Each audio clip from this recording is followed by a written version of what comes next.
awesome subscribers. Melissa Craig has made a great comment. I thought it deserved a video discussion because she had many great points. Thing is, I don't agree with all of them, but doesn't mean she's wrong or that she's right or that I'm wrong or I'm right, because it really depends on the individual. There's too many variables in a family to make a decision as to what is best to do. I'm going to read the comment and then we'll discuss it a little bit.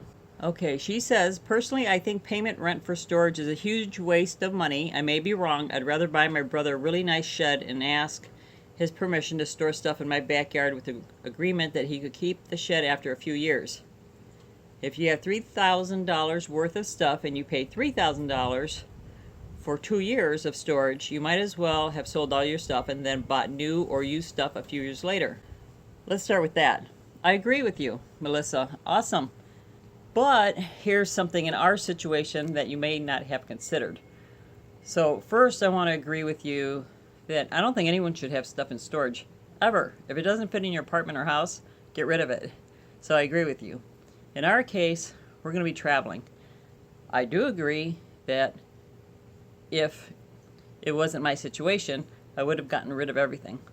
So here is why I did keep what I did in our storage container.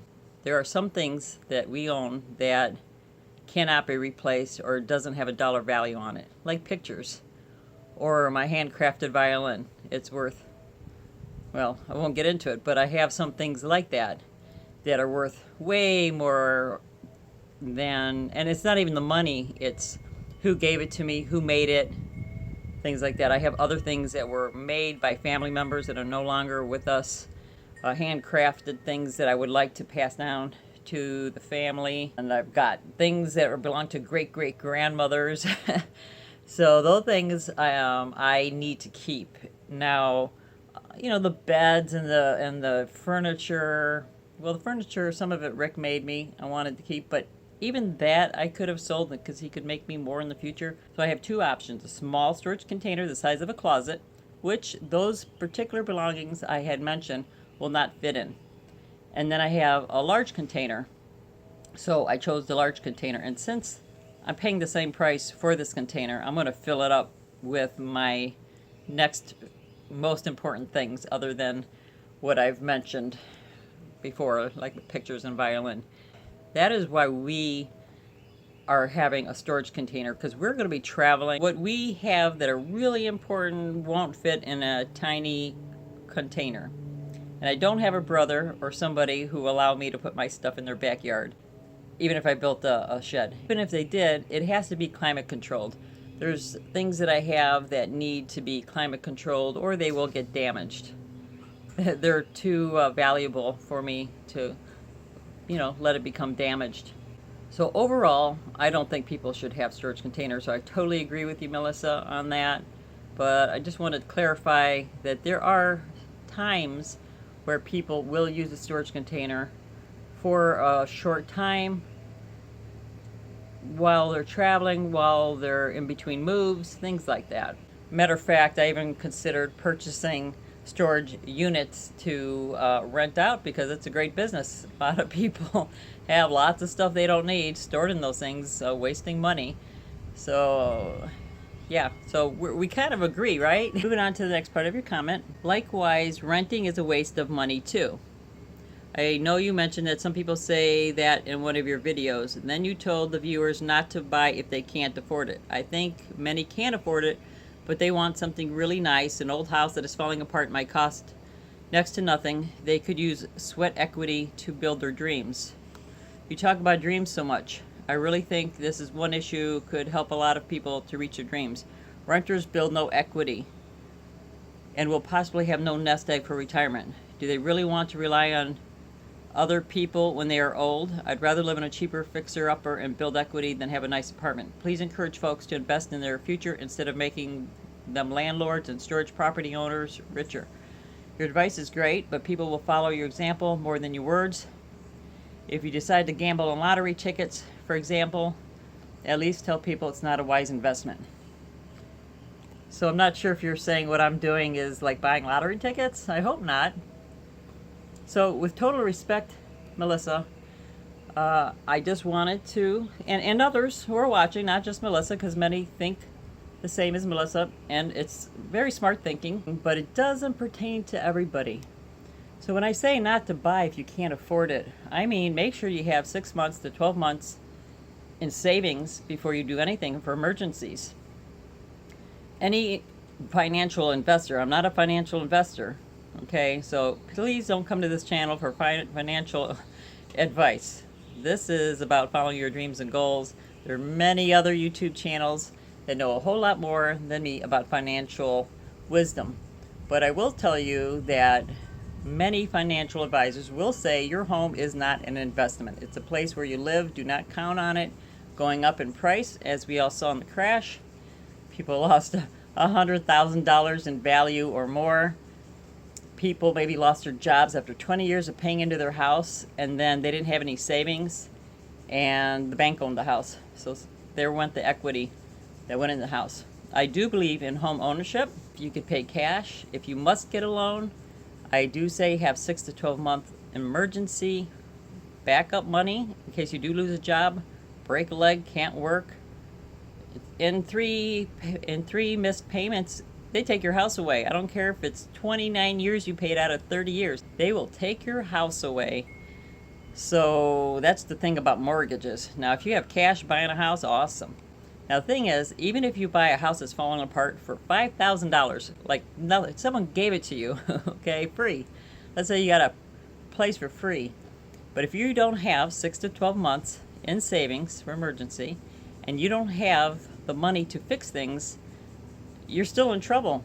Because not everyone can do sweat equity, and sweat equity comes in a large spectrum. That's from cleaning up to yard work to maybe doing some cabinet work, doing your own tiling floor.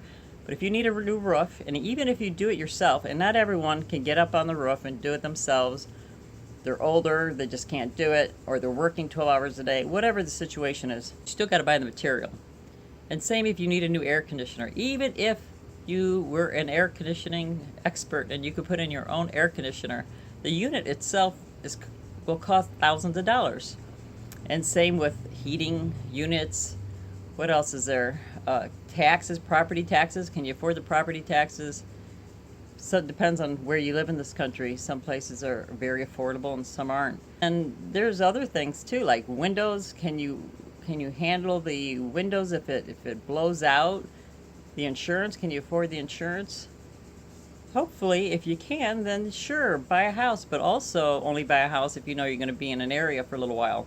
Many young people are moving a lot for jobs, because it's not like before where you stayed in one place for 20, 30 years and you were set on a job. Many people are taking opportunities to move, and it does cost a lot to move or to sell a house.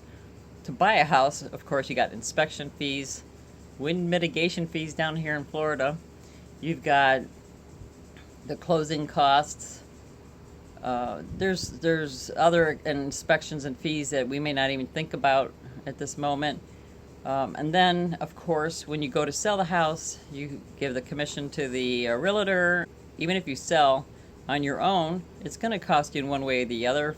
And if you want to sell a house, it has to be fixed up and ready, because if you get an inspection and there's something wrong, the buyer might walk, or the bank may not loan the buyer money to buy your house because there's something wrong with it. And if you don't get permits, say you fix things yourself, you got to get permits, because if you don't and something's wrong when you go to sell it, you're not going to be able to sell it. So lots of pros and cons. I'm not saying you shouldn't get a house. So I want to make it very clear to everybody, I am not here to tell you what to do. I want you to make your own decisions, do your own research, do what's best for you and your family, just like we do. What's good for us may not be good for you. There's just too many variables in a family on people's health, how much one makes, where they live in the country, what they want in life.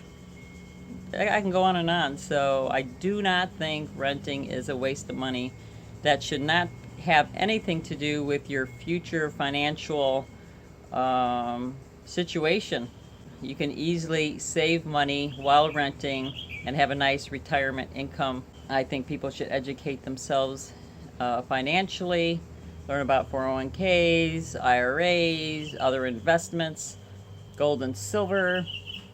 There's so many ways to invest. I hope that you're not mad at me, Melissa, or anybody else for sharing my opinion. I just think before someone gets into a house, buys a house, they need a little cushion. So if they do lose a job, they don't lose their house. Or if your back goes out and you can't work, you don't lose your house. So that's just my opinion. And my opinion means nothing because I'm only sharing what I do for my family. And every family, as I said, needs to do what's best for themselves. So Melissa and everybody else that watches us who disagrees with me, I still love you. I appreciate you. I appreciate your comments. And this was what's cool about this channel is we can agree to disagree. I hope you'll comment back, Melissa. Anything I said today make any more sense to you where I'm coming from? I'm thinking maybe you misunderstood what I'm saying. I didn't mean to say nobody should buy a house.